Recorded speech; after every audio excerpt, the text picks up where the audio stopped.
क्यों उठाएं, अपनों पे क्यों उठाएं, हथियार उन पे उठाओ जब आपके देश पर संकट आए, आतंकवादी सामने खड़े हों और आपकी बहन बेटी की आबरू लुट रही हो, उस समय आपको हथियार से बात करनी चाहिए, वहां गीता काम ना आएगी। तो महाभारत में तो हथियार ही उठा, फिर हुआ अंत क्या है? महाभारत में तो हथियार ही उठा था, अंत क्या हुआ? हाँ, तो अंत जीत हुई सत्य की, तो मतलब पांडवों की। मतलब आप इस बात को सही कहते हैं कि अगर रक्षा में खून बहता है तो बहे। भाई रक्षा में तो बहाना ही पड़ता है सरकार। कश्मीर से भागे तो थे, क्यों भागे? बांग्लादेश से क्यों भागे? मेरा मन क्या है, मैं चाहता हूं कि भागो मत, डटकर सामना करो। कहां भाग के जाओगे? इसलिए लड़ो, लड़ना सीखो अपने अधिकार के लिए। पांडवों ने अपने अधिकार की लड़ाई ना लड़ी होती तो क्या सीधे मुंह कौरवों को दे देते राज्य? फिर सीधी बातें कोई नहीं सुनता।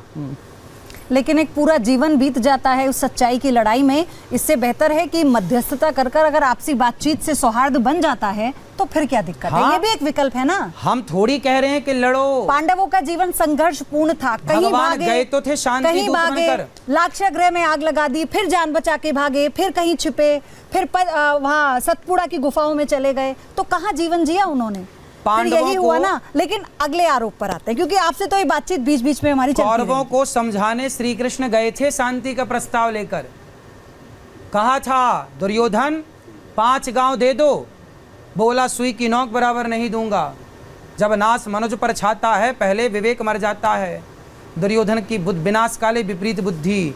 इसलिए हम सनातनी हैं, हम किसी को मारते नहीं हैं बेवजह। हम गीता से समझाएंगे आपको। भैया गीता समझेगा, रामायण से समझेगा, नहीं समझेगा, फिर बता कैसे समझेगा। चलिए अगले आरोप की तरफ बढ़ते हैं। आपके जो आरोपों की लिस्ट है, फहरिस्त है, उसमें से अगला आरोप दिखाइए। अनिरुद्ध आचार्य पर क्या है? तो आचार्य जी, आप पर अगला आरोप है दलितों और अंतर जातीय विवाह का विरोध आप करते हैं, और हम आपको सुनवाते हैं, फिर हम आपसे जवाब लेते हैं। सुनवाइए। विवाह वैश्यों में और शूद्रों का विवाह शूद्रों में, क्या कभी शेर पैदा हो सकता है? फिर जिसका कोई नियम नहीं है, और तुम अच्छे घर की बहू बेटी हो, कल को तुम मां बनोगी।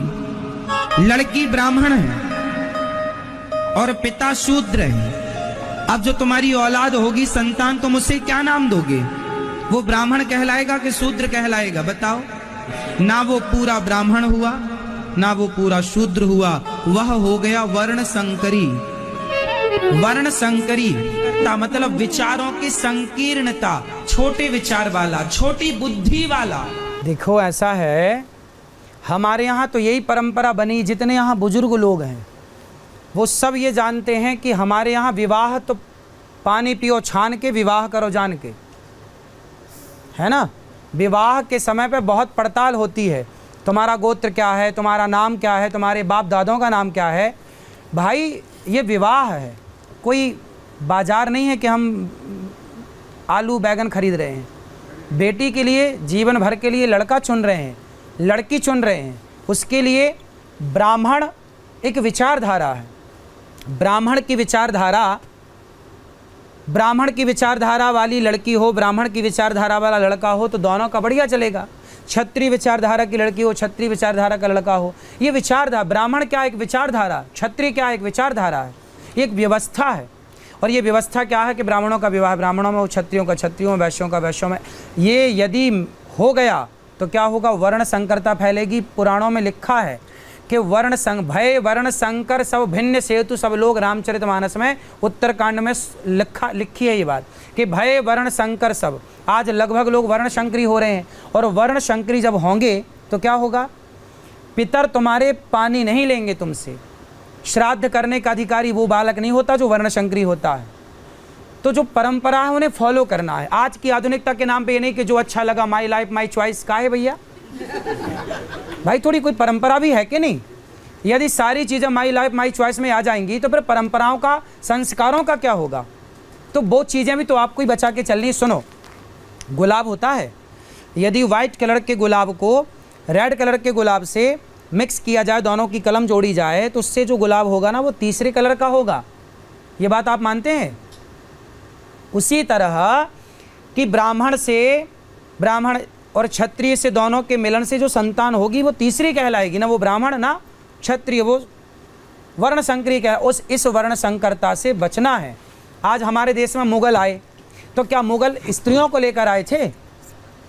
वो सारे मुगल आए और भारत की स्त्रियों पर अत्याचार किया और भारत की स्त्रियों से उन्होंने संतान उत्पत्ति की और फिर उनकी संतान आज जितनी है लगभग ये सारी वर्णशंकरी हैं। वो आज भारी है, वो परेशान कर रहे हैं पूरे देश में, दंगा और फसाद की स्थितियां उत्पन्न होती हैं कई बार। प्रश्न है महाराज जी इसी पॉइंट पे, क्योंकि भी एक सवाल मैंने पूछा था हिंदू खतरे में सनातन के लिए जुड़ना, एक साथ इकट्ठा होना। दूसरा पहलू आपने कहा कि आप समाज को तोड़ते हैं, ये आरोप आपके लग गया। अगर सनातनी इकट्ठा है तो फिर आपके शब्दों से तो भी ऐसा लग रहा है कि आप जो है वर्णों में उसे बांट दे रहे हैं, जातियों में बांट मैं दे रहे हैं। नहीं, जातियां कोई मैंने नहीं बनाई, वेदों में लिखा है ब्राह्मणों से मुखमासीद बाहु राजन्य कृता उरु तदस जद वैश्य पदभ्यांग शूद्रो अजायत। ये मैंने नहीं बनाई, भगवान के मुख से ब्राह्मण, भुजाओं से क्षत्रिय, जंघाओं से वैश्य, चरणों से शूद्र का प्राकट्य हुआ। ये मैं नहीं कह रहा, वेद कह रहे हैं। तो जब व्यवस्था बनी है तो उस व्यवस्था को फॉलो की जाए ना। आप देखो वहाँ खड़े हैं, मैं यहाँ बैठा हूँ, ये व्यवस्था है। ये कैमरे वाले भैया वहाँ खड़े हैं, ये व्यवस्था। अब मैं जाके वहाँ कैमरा घुमाने लग जाऊँ तो कुछ ना आएगा। भाई जिसकी जो व्यवस्था है उसको रहने दो। ये ब्राह्मण की व्यवस्था है, क्षत्रिय की व्यवस्था है, वैश्य की व्यवस्था है, शूद्र की व्यवस्था है। आप फिर राधा और कृष्ण के प्रेम को कैसे परिभाषित करेंगे? प्रेम तो होना ही चाहिए। राधा कृष्ण तो पति पत्नी है ना। गोपियों का उनके प्रति समर्पण आप कैसे परिभाषित भाई वो तो करेंगे? पति पत्नी है ना राधा कृष्ण, और पति पत्नी खूब प्यार करें, आपको क्या दिक्कत है? उनकी कृष्ण जी की पत्नी थी राधा जी। हाँ, आपने नहीं पढ़ा? बताइए, आपने नहीं पढ़ा? रुक्मणी कौन थी? हाँ? रुक्मणी कौन थी? रुक्मणी भी पत्नी है। दिक्कत क्या है इसमें? आप बताओ, राधा कौन है? राधा भी लक्ष्मी है। रुक्मणी कौन है? रुक्मणी भी लक्ष्मी है। अब आप कहो कि दो लक्ष्मी, आप के पिताजी आपको लक्ष्मी बोलते हैं, मेरी नहीं, बेटी तो मेरी राधा जी लक्ष्मी से है। विवाह का उल्लेख कहीं आया है क्या? मुझे तो ज्ञात नहीं है, मैं इसलिए पूछ गर्ग रही हूँ संहिता आपसे। ले आइए, खरीद के पढ़िए।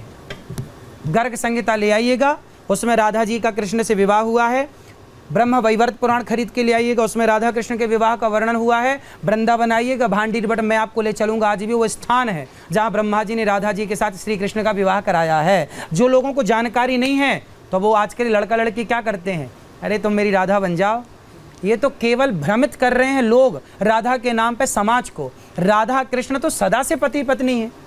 राधा कौन है? साक्षात महालक्ष्मी तो है। फिर आप मुझे बताइए इस परिप्रेक्ष्य में कि कृष्ण की दो पत्नियां, दो नहीं, 16,108। मैं उनकी बात बता रही हूँ जिनकी हम बात कर रहे हैं। वो तो गोपियां भी हैं, उनके प्रति प्रेम में जो उनका समर्पण था, पत्नियां वो भी हैं, हमने लिखित देखा। में 16,108। इससे मैं वाकिफ हूँ जो आप कह रहे हैं, मैं इससे वाकिफ हूँ जो आप कह रहे हैं। लेकिन मेरा इसमें ये जानना है कि आज के परिप्रेक्ष्य में आप इसे सही ठहराएंगे? किसको?